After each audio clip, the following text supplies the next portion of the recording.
पिशाच लोक का वो खूनी द्वार अब साक्षात एक अभेद्य और ठंडी चट्टान में बदल चुका था। मृत्यु के देवता सम्राट व्लाद की वो प्रलयंकारी गर्जना उसी लोक के गाढ़े अंधकार में हमेशा के लिए दफन हो गई थी। शौर्य ने एक भारी श्वास छोड़ी।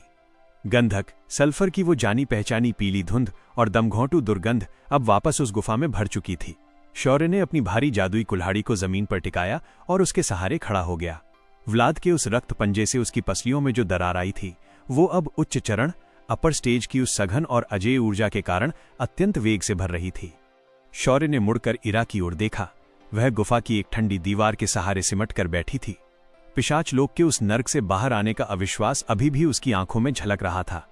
शौर्य अपने भारी बूटों के साथ चलकर उसके समीप गया। उसकी सर्द पुतलियों में कोई भाव नहीं था, परंतु उसकी आवाज में एक रक्षक का दायित्व और सम्मान था। नर्क का द्वार पीछे छूट गया इरा। शौर्य ने अत्यंत शांत और भारी स्वर में कहा, अब मेरा मार्ग मुझे उन गंधक की खदानों के भीतर मौत से टकराने ले जाएगा। बता, तेरा संसार कहाँ है? तेरा परिवार, तेरा कोई सुरक्षित ठिकाना? मैं तुझे किस दिशा में छोड़ दूं?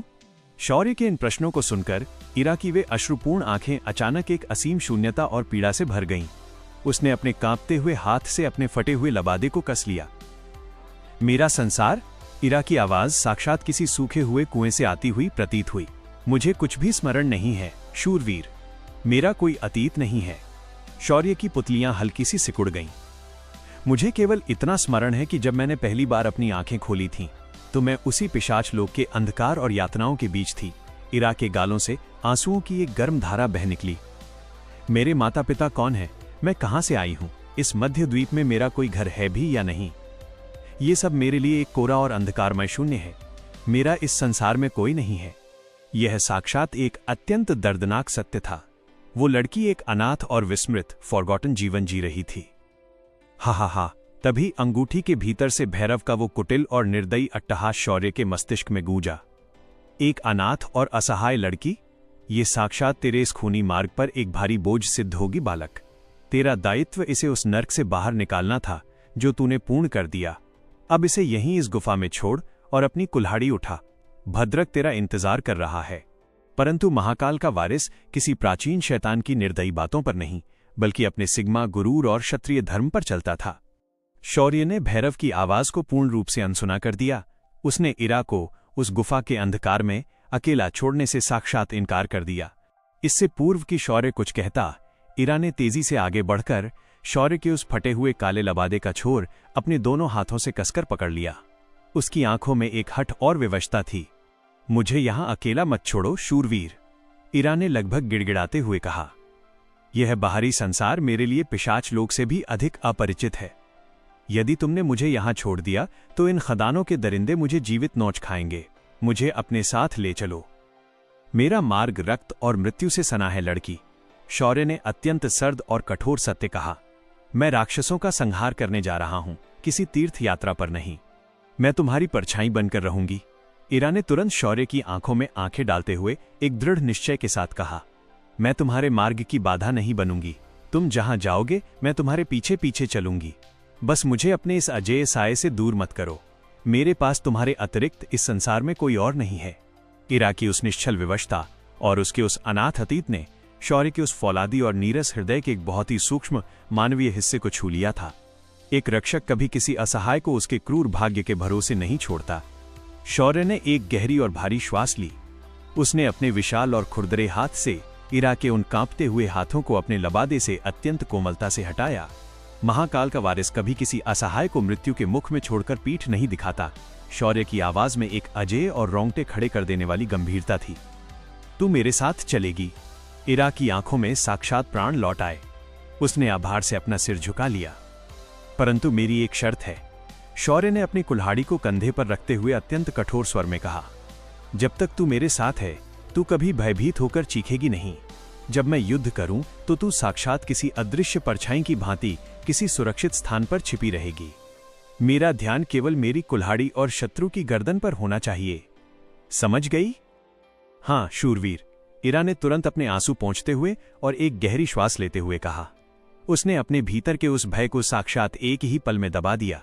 शौर्य के उस सिग्मा गुरूर ने इरा के भीतर भी एक नया साहस भर दिया था। तेरी मूर्खता का कोई अंत नहीं है बालक। भैरव ने एक कड़वी और सर्द फुफकार मारी। एक दिन ये मानवीय दया, ह्यूमन कंपैशन ही तेरी मृत्यु का कारण बनेगी। मेरा बाहुबल ही मेरे भाग्य का विधाता है भैरव। शौर्य ने अपने मस्तिष्क में उस शैतान को एक अत्यंत सर्द और अजेय उत्तर दिया। शौर्य मुड़ा और उसने उन पीली और गंधक से भरी खदानों की गहराई की ओर अपने भारी कदम बढ़ा दिए। इरा भी बिना एक क्षण गंवाए साक्षात एक शांत परछाई की भांति शौर्य के उस विशाल और फौलादी शरीर के पीछे पीछे चलने लगी। वो एक शूरवीर और उसकी परछाई का वो खौफनाक सफर था। अब वे दोनों सीधा लौह अघोरी भद्रक की उस मृत्यु खदान डेथ माइन के बिल्कुल मुहाने पर पहुंच चुके थे, जहां से साक्षात लोहे को पीटने की वो प्रलयंकारी क्लैंग क्लैंग ध्वनि गूंज रही थी। गंधक की उन पीली और जहरीली खदानों का गाढ़ा अंधकार साक्षात किसी उबलते हुए नर्क जैसा था। शौर्य और उसकी परछाई बनी इरा उन गर्म और काले पत्थरों पर अपने कदम बढ़ा रहे थे। हवा में तेजाब की ऐसी भाप थी जो साधारण त्वचा को पल भर में गला दे, परंतु शौर्य का उच्च चरण और उसके पीछे छिपी इरा उसकी आभा के कारण सुरक्षित थे। Clang clang clang. वो लोहा पीटने की ध्वनि अब इतनी भारी और कान फाड़ देने वाली थी कि गुफा की दीवारें कांप रही थीं। कुछ और आगे बढ़ने पर गुफा एक अत्यंत विशाल, उबलते हुए मैग्मा और पिघले हुए लोहे के कुंड में खुल गई, और उस पिघले हुए लोहे के बिल्कुल बीचों बीच एक विशाल काले लोहे की निहाई एनविल पर एक आकार बैठा था। वो लौह अघोरी भद्रक था। उसको देखते ही इरा की सांसें हलक में अटक गईं। भद्रक का आकार किसी छोटे पहाड़ जैसा था। उसकी त्वचा किसी मांस की नहीं, बल्कि साक्षात जमे हुए काले मैग्मा और चमकते हुए लाल पिघले लोहे से बनी थी। उसकी आंखों के स्थान पर केवल 2 दहकते हुए अंगारे थे और उसके जबड़े से तेजाब की लार टपक रही थी। अपनी सांसें रोक ले शूरवीर। भैरव की आवाज में पहली बार एक ऐसी चिंता थी जो दर्शा रही थी कि खतरा सीमाओं से परे है। यह दरिंदा 7वें स्तर के मध्य चरण पर बैठा है।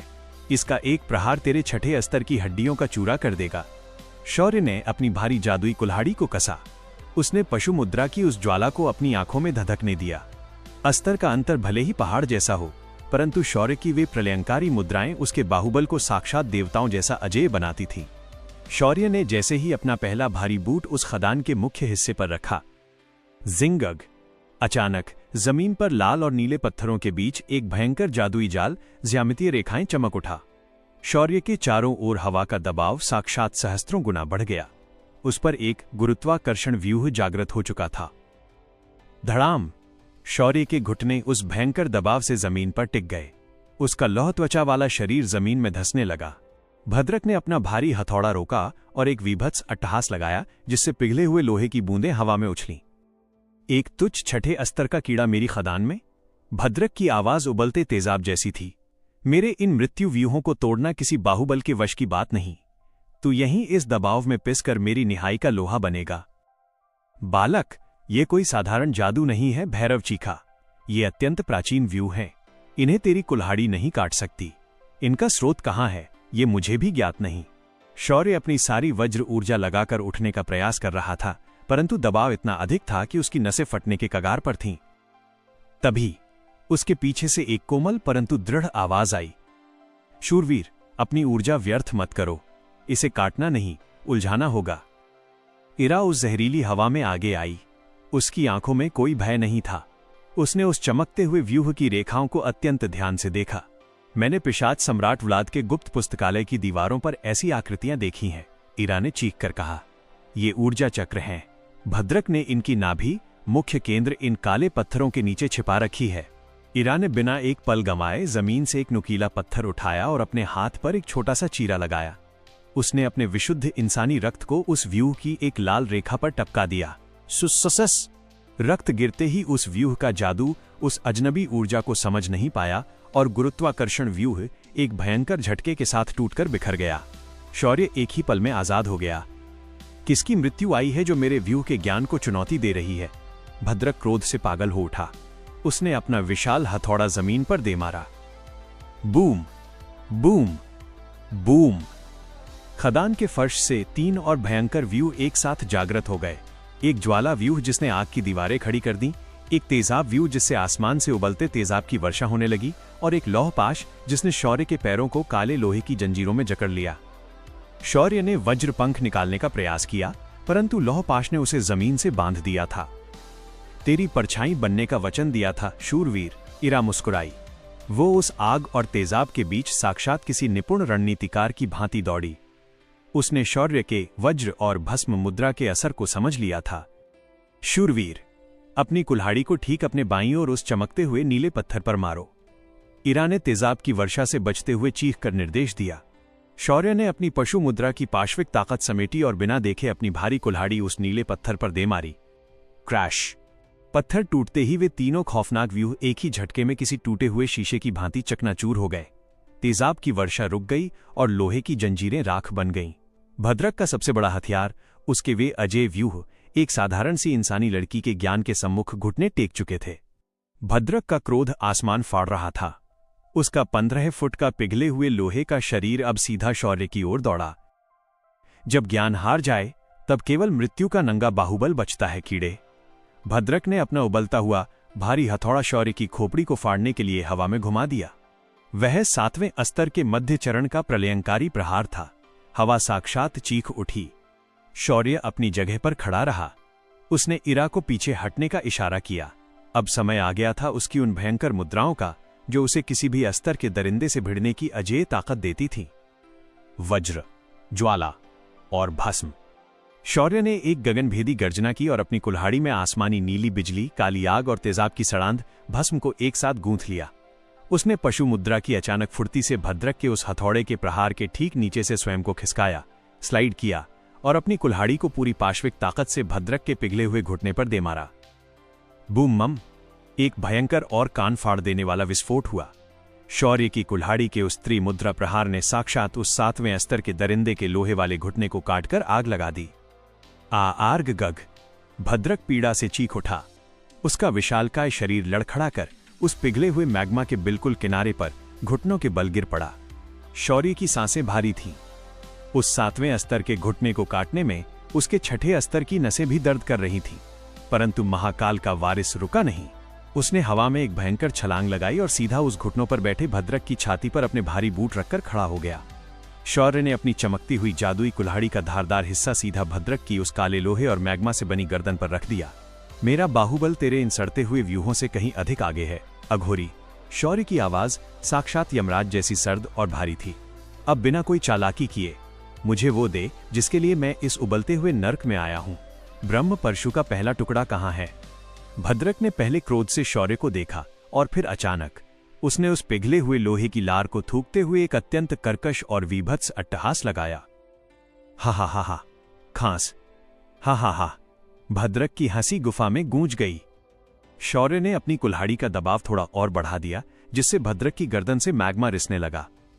तू अपने इस फौलादी गुरूर को लेकर इन जहरीली खदानों में मृत्यु से खेलने आया शूरवीर? भद्रक की आंखों में एक डरावनी सच्चाई थी, और वो भी उस ब्रह्मांडीय टुकड़े के लिए जो साक्षात मेरे पास है ही नहीं।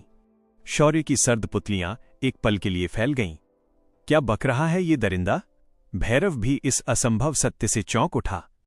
सदियों पूर्व जब वो टुकड़ा आसमान से इस जमीन पर गिरा था, तब मैंने उस पर अपना अधिकार जमाना चाहा था। भद्रक ने अपनी गर्दन पर रखी कुल्हाड़ी की परवाह किए बिना उस भयंकर सत्य का खुलासा किया।